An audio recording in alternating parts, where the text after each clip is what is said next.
Так, ребятки, вот такой легендарный автомобиль Honda Accord. Проблема скрип подвески. При переезде лежачих полицейских скрип подвески. Ну, я автомобиль уже диагностировал. Я уже знаю, что делать. Вот такая здесь подвеска. Она не совсем сложная. Смотрим.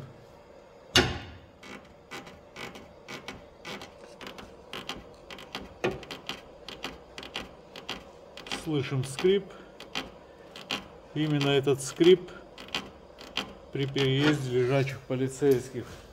Сайлентблок, передний сайлентблок рычага. Ну, сайлентблоки я заказал все. Мы их заменим. Это вот задний сайлентблок, это вот такие вот передние сайлентблоки в оригинале будет. И скрипы мы все эти должны пройти. Погнали! Так, друзья, рычаг снят. Чтобы снять нам рычаг, нам надо его отсоединить от шаровой. Отсоединить стойку стабилизатора, стойку амортизатора, один болт. Ну и болт сайлентблока здесь и здесь. Рычаг я уже вытащил. Он у меня на столе. Вот так он выглядит. Это вот новый сайлентблок. Это старый. С виду он вполне нормальный.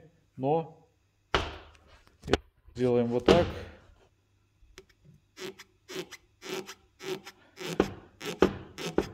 То есть слышим, какой хруст в рабочем положении. Ну, скорее всего, внутри там где-то порван. Поэтому я его перепрессую. Заодно эти рычаги тоже пойдут на пресс. Сайлентблоки. Вот эти тоже заменятся. И вот такой новый оригинальный сайлентблоки. Погнали. Так, друзья, вот он пресс. Сайлентблок установлен. Вернее, на снятие оправка снизу, оправка сверху. И давим. И вот он уже пошел. Видим. Сейчас я его перехвачу, потому одной рукой неудобно, потому что у меня рычаг висит, упадет. Как бы ничего сложного здесь нет при наличии инструмента, оправок. Все просто. Так, друзья, правая сторона готова. Как видим, ничего больше не скрипит. Зазор в данном месте увеличился. Ну, видимо, старый сайлентблок все-таки был просевший. Рычаг немножко опустился ниже. После данной процедуры, конечно, желательно проверить сход-развал, хотя